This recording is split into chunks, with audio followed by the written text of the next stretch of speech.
name is Omar McDoom, and I came to this presentation this evening because I was intrigued by its title. This is the first time that I come across the label Totalitarian Islam, and I come across many labels since 9/11, radical Islam, Islamism, Salafi jihadism, militant Islam. And I was curious to know a little bit more about what totalitarian Islam is, and it seems that it's very consistent with some of these other labels that have been used in the past. The question I had was about how many individuals of the 1 billion plus Muslims we have in this world do you believe subscribe to the values that you think define totalitarian Islam? And I ask that question because I believe it is very important in order to be able to distinguish between an extremist minority who, as you rightly say, are able to hijack an entire religion and a moderate majority who may not subscribe to them. So I think it's very important to get clarity on this question. You both speak very eloquently, and you're very nuanced and very sophisticated in your discourse and your language. I'm afraid that there are probably people out there in the wider world who may not share that level of sophistication and may not make that important differentiation between the minority of whom you speak and the majority of whom I believe I am one, and feel people may wittingly target me as a result. This ambiguity and this lack of clarity is dangerous. It's this ambiguity that, I don't know, maybe people look at me suspiciously when I walk into a room, when I get on the subway, all of these things. So that's why I ask you if you'd be able to answer this question and how many individuals you think of that population, Muslim population, they really do believe in this totalitarian movement. Thank you. I've been using the figure for a decade now, of an estimate of 10 to 15%. It is a somewhat vague figure. It is based on surveys. It is based on votes.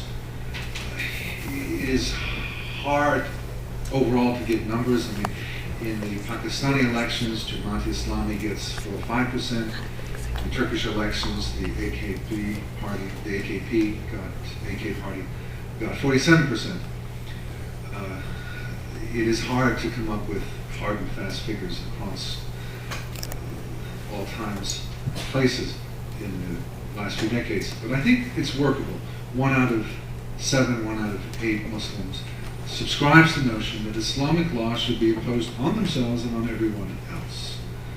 And that is indeed, if you look closely at the recent book by John Esposito and Dali Mugahed, that is indeed their figure. They said it's 7%, but they did a little bit of manipulating of the numbers. In fact, it came out to 14%, 13.5%. So that is, I think, a reasonable number. Now, of that number, the great majority do not intend to use violence. The actual violent elements or potentially violent elements are quite small. The great majority of that number would like to promote the Islamic law, the Sharia, via political means, lawful means. And so the number of terrorists is potential terrorists is far smaller than that. But the number of Islamists, which I think is the key point, not the tactics, but the ideological goal, the way of life, is substantial.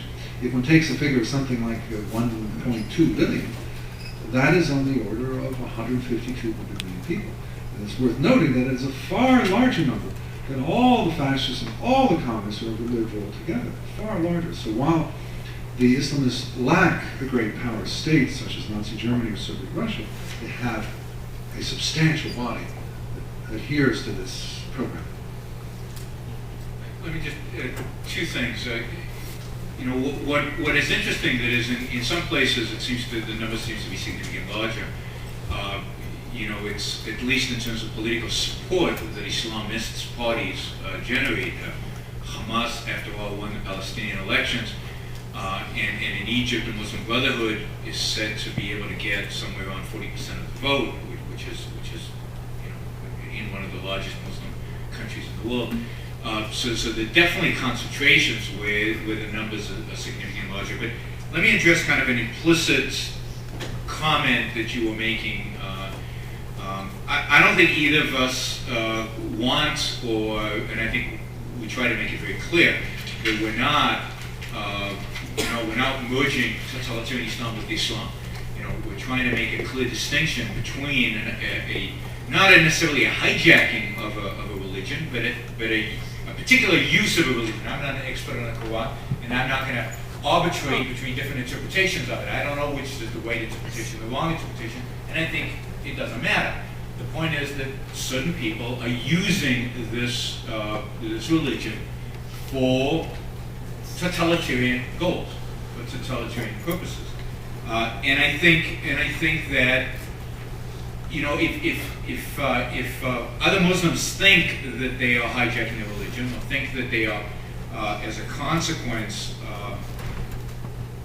reflecting badly on the rest of the Islamic world, and I encourage Muslims to speak up against totalitarian Islam. I think that is really, really important and really, really crucial.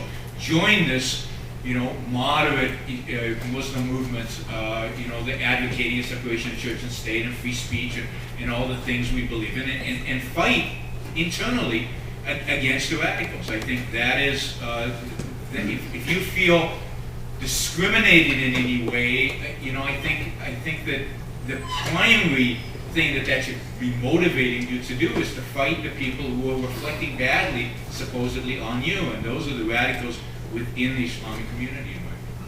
Not that I support anybody discriminating against you, but, you know, the reflection is from them. They're the cause.